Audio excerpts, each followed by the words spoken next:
इस मूवी में जो जंगल हमें दिखाया जा रहा है वो बहुत ही मिस्टीरियस है। वहाँ कुछ चीजें ऐसी छुपी हैं जिन्हें बहुत से लोग ढूंढना चाहते हैं, पर ये इतना भी आसान काम नहीं है। अब मूवी का स्टार्ट एक ऐसे आदमी को दिखाते हुए होता है जो इसी अमेज़न जंगल में वो एंशिएंट चीज ढूंढने आया था। उसके साथ उसकी पूरी टीम थी और इसका नाम था एक्वायर। जिस चीज को ये लोग ढूंढ रहे थे उसे टीयर्स ऑफ द मून के नाम से जाना जाता था। अब एक्वायर और उसकी टीम जंगल में वो चीज ढूंढने लगते हैं, लेकिन तभी जंगल में जान आ जाती है और वो उन सब पर हमला कर देता है। उन्हें जोर जोर से हिलाने लगता है और उठा कर फेंकता है, जिसके बाद एक्वायर और उसकी टीम की हालत बहुत बुरी हो जाती है। अब वहाँ से कुछ जंगली लोग गुजरते हैं जो इनकी ऐसी हालत देखकर इनके पास आते हैं। एक्वायर इनसे रिक्वेस्ट करता है कि इन लोगों को हील किया जाए, जिंदगी दी जाए, और अब कबीले के लोग इनको हील करते हैं। लेकिन एक्वायर बहुत ही बुरा इंसान होता है। उसके दिल में इनको शुक्रिया कहने की बजाय अभी भी उसी एंशिएंट चीज यानी टीयर्स ऑफ द मून का ख्याल होता है। एक्वायर जानता था कि ये कबीले वाले यहाँ के ही हैं, तो इनको उस चीज के बारे में भी जरूर पता होगा। वो उनसे जगह की मांगता है जहाँ पर इनको जाना था, लेकिन वो लोग इसे की नहीं देते। और देते भी क्यों?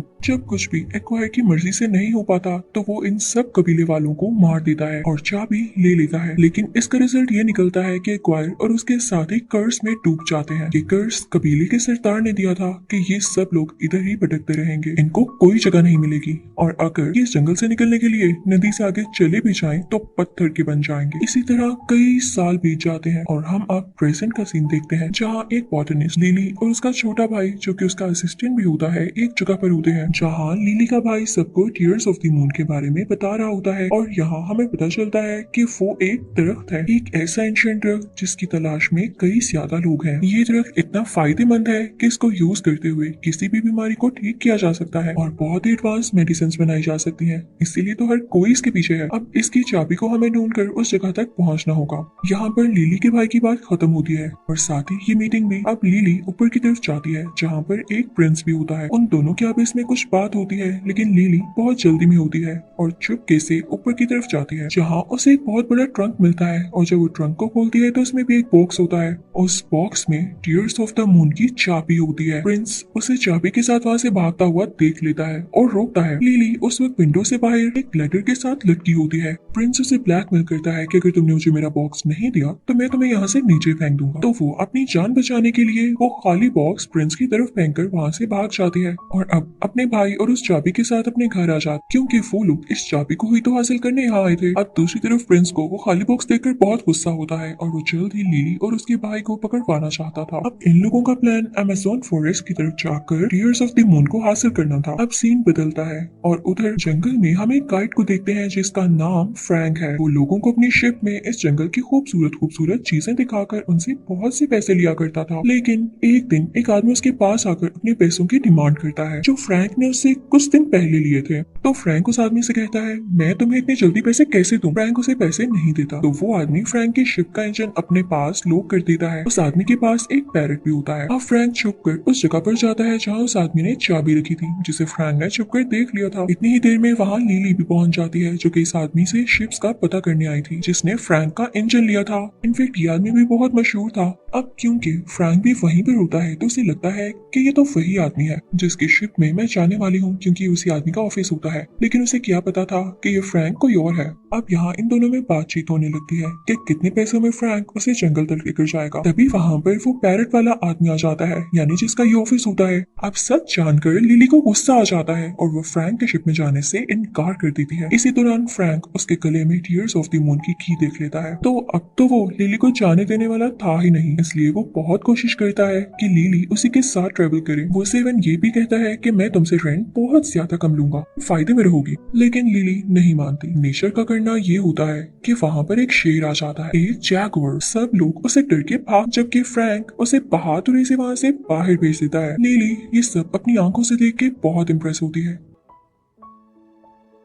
और अब डिसाइड करती है कि मैं ऐसे ही गाइड के साथ जाऊंगी जो कि ब्रेव और किसी से न डरता हो। फ्रैंक भी अपना इंजन ले चुका था, इसलिए वो लोग निकल पड़ते हैं। लेकिन अभी जहाज चला नहीं था कि कुछ लोग आके लिली को पीछे से पकड़ते हैं और धक्का देते हुए एक केज में बंद कर देते हैं और फिर उस केज को भी कवर कर देते हैं। लेकिन लिली बहुत चालाक होती है, इसलिए वो केज का ताला खोल देती है और उन सब आदमियों को किक्स मारते हुए और उनके फेस को भी कवर करके उनका सर केज के साथ मारती है और अब यहाँ से भाग जाती है। इनफैक्ट ये प्रिंस के ही भेजे गए लोग थे जो लिली से वो की लेना चाहते थे। अब लिली किसी ऊंची जगह पर से होते हुए जाने लगती है लेकिन गिर जाती है। तभी वहाँ पर फ्रैंक भी पहुंच चुका होता है और उसे जमीन से उठने में उसकी मदद करता है। वो उसे साथ चलने का कहते हुए पानी में कूद जाता है लेकिन लिली ड्राई यानी खुश्क रास्ते से रस्सी की मदद से शिप तक आती है क्योंकि उसे तैरना नहीं आता था और वो पानी से भी डरती थी। अब प्रिंस लिली का पीछा करते करते यहाँ तक भी आ चुका था। ये शिप पर जिसमें लिली होती है उस पर फायरिंग शुरू कर देता है। वो अपनी सबमरीन में बैठा होता है और वहाँ से ही वो फ्रैंक के शिप पर शूट कर रहा था लेकिन फ्रैंक अपने जहाज को मूव करते हुए उसकी गोलियों से खुद को और अपने शिप को बचाता है। प्रिंस अपने शिप में से 2 टॉर्पीडोज भी निकालता है लेकिन तभी फ्रैंक अपने शिप को तेजी से मूव करता है और टॉर्पीडो से हिट नहीं कर पाता। इसका रिजल्ट ये निकलता है कि प्रिंस की अपनी सबमरीन वहाँ पर स्टक हो जाती है। अब ये लोग अपने सफर के लिए आगे निकल पड़ते हैं लेकिन रात होते ही अपने शिप को एक जगह पर स्टे करवाते हैं। फ्रैंक लिली और उसके भाई के लिए कुछ फिशेस को पकड़ता है जिसे रात में वो खाते हैं। अब ऊपर फ्रैंक और लिली बैठकर बातें कर रहे होते हैं कि लिली का भाई डरते हुए ऊपर की तरफ आता है और कहता है कि नीचे वही जैगुआर है। तो फ्रैंक उसे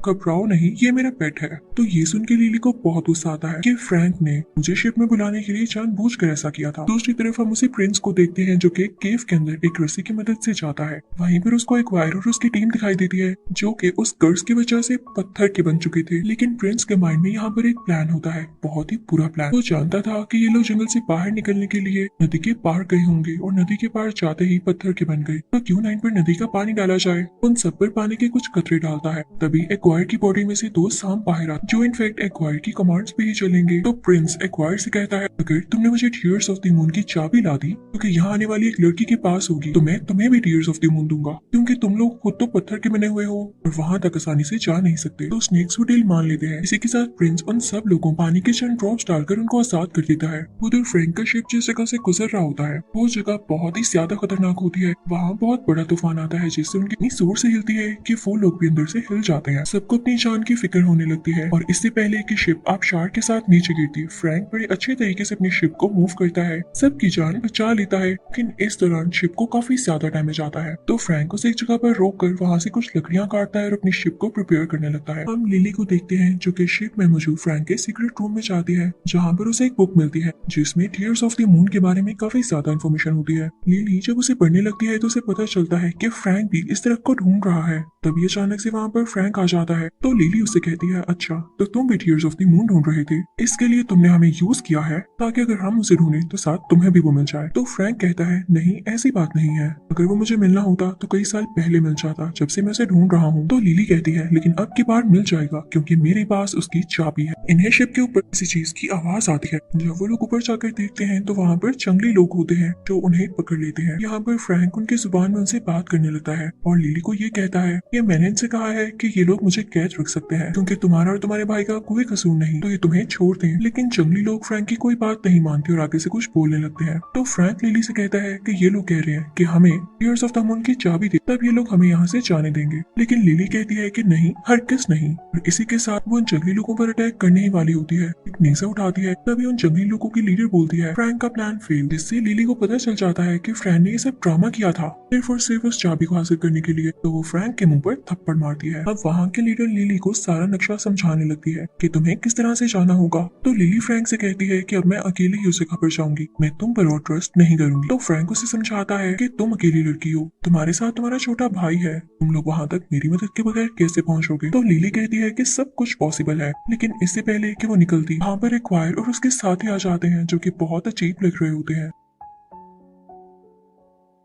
एक्वायर के फेस से वही स्नेक्स बाहर आ रहे होते हैं और उसके साथियों की बॉडी पर भी काफी ज्यादा कीड़े मकोड़े थे। उनके हाथ में नेज़े होते हैं और फ्रैंक उनसे लड़ने लगता है। एक्वायर लिली के गले से वो चाबी चुराना चाहता था और कुछ पता नहीं कि वो लिली को मार भी देता। तो एक्वायर लिली को उठाते हुए एक पेड़ के साथ लटक कर दूसरी जगह पर जाता है और उन सबको मार मार कर नीचे गिराता रहता है। लेकिन एक आदमी लिली से उसकी वो चाबी छीन ही लेता है, दूसरे आदमी को कैच करवाता है। लेकिन अब फ्रैंक एक्वायर के पास जाता है क्योंकि चाबी उसके पास पहुंच चुकी होती है। वो उससे लड़ने लगता है लेकिन आगे से एक्वायर भी और एक्वायर के स्नेक्स भी फ्रैंक से लड़ाई कर रहे होते हैं। उन दोनों में एक टाइप का कराटे होने लगता है। आखिरकार फ्रैंक एक्वायर से वो चाबी छीन ही लेता है लेकिन तभी एक्वायर उसके दिल में एक तीर मारता है जिससे फ्रैंक नीचे गिर जाता है। वो चाबी लिली की तरफ उछालता है। लिली उसे पकड़ लेती है और काफी उदास हो जाती है कि इसने इस चाबी की खातिर और हमारी जान बचाने की खातिर अपनी जान की कुर्बानी दे दी। तभी यहाँ पर कबीले की लीडर लिली से कहती है कि अगर तुम नदी के उस पार चली जाओगी एक्वायर और उसके लोग तुम्हारा पीछा नहीं करेंगे क्योंकि यहाँ से वो पत्थर बनकर आए थे, तो दोबारा ये लोग वहाँ पर नहीं जाएंगे। तो अब लिली अपने भाई से मिलकर बाकी सब लोगों लोगों को गुड बाय कहते हुए नदी के उस पार चली जाती है जहाँ पर वाकई में मैगवायर और उसके लोग नहीं पहुँच पाते। लिली के पीछे पीछे उसका भाई भी आ जाता है। सुबह होने पर जब लिली उस जंगल में चल रही होती है तो उसे फ्रैंक की बॉडी मिलती है, जिसे देख के वो पहले तो डर जाती है,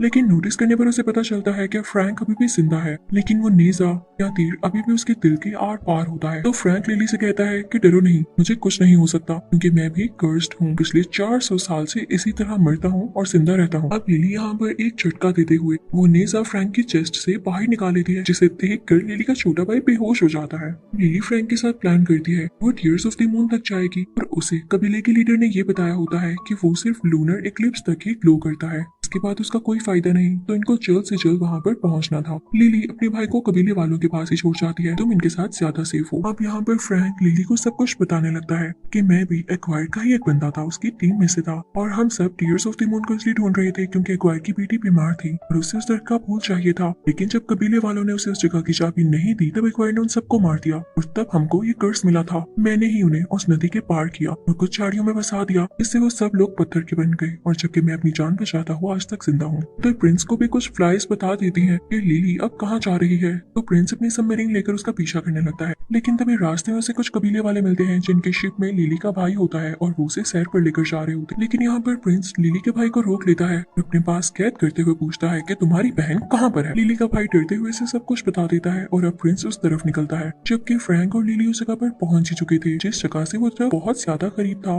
फ्रैंक पानी में कूद जाता है, देखता है कि वो दरवाजा जिसको ये चाबी लगने वाली है वो पानी के नीचे ही है, तो वो लिली को आकर समझाता है कि हमें पानी के नीचे जाना होगा, लेकिन लिली डर रही होती है तो फ्रैंक उसे समझाकर अपने साथ नीचे ले जाता है। अब लिली उस दरवाजे को खोलने लगती है, लेकिन उसका पाँव एक पत्थर पर आता है और वो दरवाजा बंद हो जाता है। फ्रैंक बाहर ही होता है, लिली घबरा जाती है, वो बाहर निकलकर ऑक्सीजन भी नहीं ले सकती थी, तो फ्रैंक उसे ऑक्सीजन देता है। तभी वहाँ पर कुछ मछलियाँ आती है, लेकिन फ्रैंक उनके बीच चला जाता है ताकि वो मछलियाँ लिली पर अटैक न करें, तो इस वजह से लिली को ऑक्सीजन नहीं मिल पाती तो वो बेहोश हो जाती है, लेकिन जल्द ही हिम्मत करते हुए तैरती है, उस दरवाजे को खोल ही देती है, जिससे सारा का सारा पानी उस दरवाजे के अंदर जाने लगता है और वो जगह ड्राई हो जाती है, जिसके बाद फ्रैंक और लिली दोनों ठीक हो जाते हैं। अब इससे पहले कि फ्रैंक और लिली इस दरवाजे के अंदर जाते और उस दरख्त को ढूंढ पाते, यहाँ पर प्रिंस भी अपनी सबमरीन में आ जाता है, उसकी कैद में लिली का भाई भी होता है।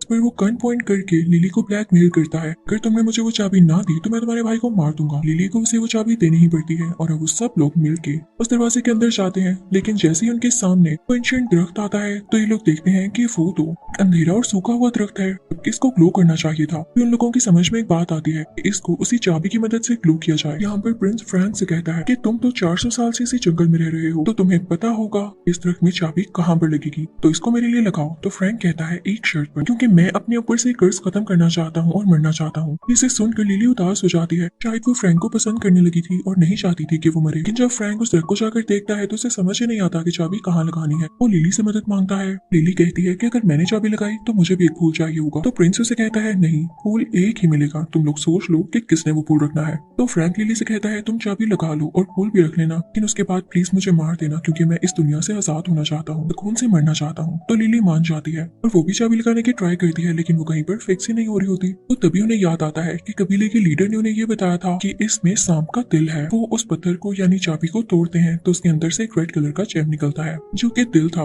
उसे दरख्त में बनी हुई एक जगह पर लगा देते हैं और पूरा दरख्त ग्लो करने लगता है, उस पर पिंक कलर के फ्लावर्स निकलने लगते हैं और ये देख के प्रिंस के मुंह में पानी आ जाता है। इससे पहले कि वो सारे के सारे फूल तोड़ता, फ्रैंक उस प्रिंस के लोगों पर अटैक करने लगता है। फ्रैंक अपना सर उनमें से एक आदमी के सर के साथ जोर से मारता है और अपनी गन से उन सब लोगों के मुंह पर, के पेट पर फायर करने लगता है। इसी चीज का फायदा उठाते हुए लिली उस दरख्त के ऊपर चढ़ जाती है। लेकिन यहाँ पर अजीब बात ये थी कि लूनर इक्लिप्स खत्म होने में यानी चांद ग्रहण खत्म होने में सिर्फ 1 मिनट बाकी था। ये 1 मिनट तो लिली को वहां चढ़ने में लग जाता है। जैसे ही फूल को तोड़ने वाली होती है तो फूल मुरझाने लगता है और राख बनकर गायब हो जाता है, लेकिन फिर भी लिली उस फूल का एक हिस्सा तोड़ ही लेती है जो कि एक छोटा सा फूल होता है। नीचे से प्रिंस चिल्लाने लगता है ये फूल मुझे दो, लेकिन लिली वो फूल नीचे फेंक दे जिसे फ्रैंक कैच कर लेता है। ये देख के प्रिंस और एक्वायर को बहुत गुस्सा आ जाता है और वो सोच रहे होते हैं कि वो अब लिली को जान से ही मार देंगे क्योंकि आखिरी मौका में उनके हाथ से निकल चुका था। तो फ्रैंक उनको फूल दिखाते हुए अपने पीछे लगाता है। फ्रैंक अपनी शिप लेकर वहां से चला जाता है और उससे पहले जैगवार लिली के भाई को वहां पर उतार देता है, लेकिन इससे पहले कि प्रिंस उसके पीछे आता, प्रिंस के ऊपर एक बहुत बड़ा पत्थर गिरता है और उसकी वहीं पर डेथ हो जाती है।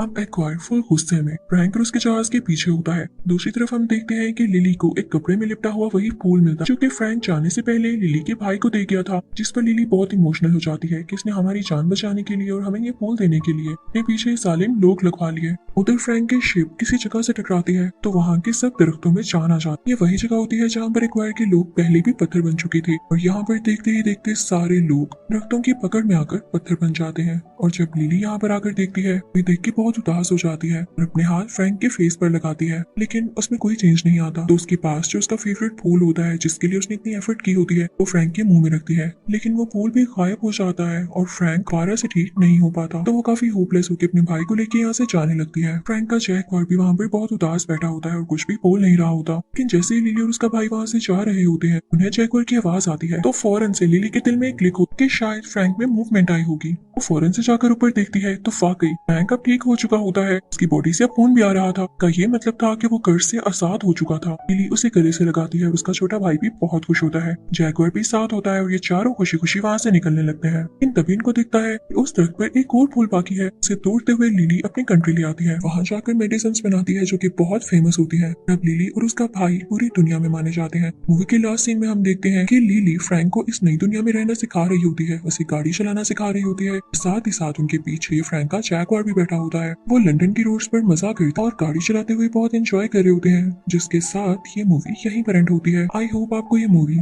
जंगल क्रूज बहुत अच्छी लगी।